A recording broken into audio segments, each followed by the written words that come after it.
I think the subject you wanted to bring up was the role of anxiety and fear in trying to drive performance. Sure, because basically this is one of the paradigms that we've almost been, shall I say, brought up. I don't mean by our parents, but I mean by society. We've been brought up with this paradigm that if we want people to change their behavior, we should instill fear into them. And if they're scared of something, that will drive them to change their behavior. And I mean, this is also true when we're talking about leadership programs. Why would we want to change your style of leadership? Do we want to change it because it's going to go bad with you if you don't? Or, and this is the opposite way of looking at it, do we want to instill the courage in you to be able to embrace a different way in order to create something better than you already have? Mm-hmm. That second one, you might have noticed the word anxiety is missing. Yeah. Courage. This whole idea of using anxiety to stimulate people to do what you want them to do, let's face it, we also have empirical research to show that doesn't work. So simple example, capital punishment. Why would we have capital punishment? Well, to stop people committing very serious, heinous crimes. Correct? Well, the question is, does it work? So what did they do? In a couple of states in America, they actually said, okay, we're going to stop with capital punishment. And they followed the serious crime rates for many years. I can't remember exactly how many. Maybe it was 10, maybe it was 15. And what did they discover at the end of those 15 years? I don't know. Do you want to make You're keeping me in suspense. What happened? What happened? What happened is there was no change whatsoever. No change in what? The rate of crime? In the number, in the prevalence of a serious crime. So serious crime rates stayed identical. They didn't go up, they didn't go down. This is the removal of capital punishment. In a couple of other states in America, they did the opposite. They reinstated capital punishment. Mm-hmm. And they also followed there. What happened to the crime rates? Do you want to guess? Oh, I'm guessing it's negligible change. No change. Well, and let's define what a crime rate is, right? It's probably there's serious crimes and then there's petty crimes. Exactly. Right? I'm talking about serious crimes in this case. Yeah, like homicide and exactly. such, right? Okay. So I don't know the numbers, but let's go with that. The crime rates of major crimes don't change when you instill very harsh capital punishment.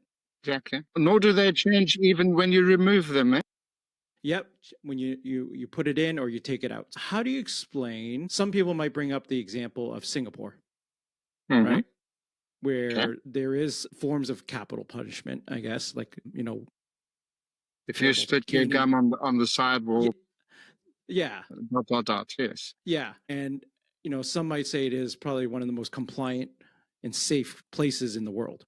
Might be. Mind you, it's a dot, it's a little dot on the map too. It's not a country the size of the United States, right? No, but I think the research that was done, I forget exactly when it was done.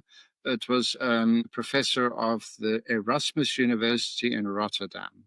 John Blood is his name, B-L-A-D. Because he was interested in actually his research question was, what conditions must be present before punishment actually works?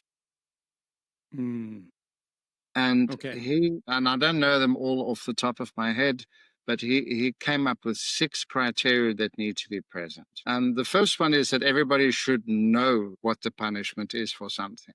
So I'm guessing in Singapore, everybody knows if I spit my gum on the pavement, I'm going to get smacked. Mm-hmm. Okay, so knowledge. The second thing is that your chance of being caught must be near 100%. If your chance to get caught is near 100%, not going to work. Plus, the punishment must come relatively soon after the crime. Okay.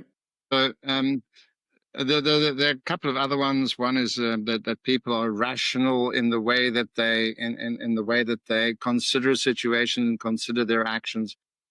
Well, I don't need to tell you that the higher the emotion is, less the rational mind actually plays a role. Yeah. So I think if you're about to murder somebody, their emotions are probably a little higher, I'm guessing. But you're probably not thinking so clearly at that moment in rational sense of the word. So, he comes up with all of these criteria, and subsequently makes a list of crimes. And he lists them from very petty to very severe. And he notes which of those 6 criteria are present. And his conclusion was, and this was in the Netherlands, he says the only punishments that really work are parking fines and speeding fines if the actual fine lands in your postbox within 2 days. Okay. That's it. Then they're effective. And for the rest, they're actually not effective in changing behavior. Yeah. So it sounds like what he's saying is that, first of all, knowledge. I think everyone has that knowledge. Just assume that. But if there's even a chance that you'll get away with it, Exactly.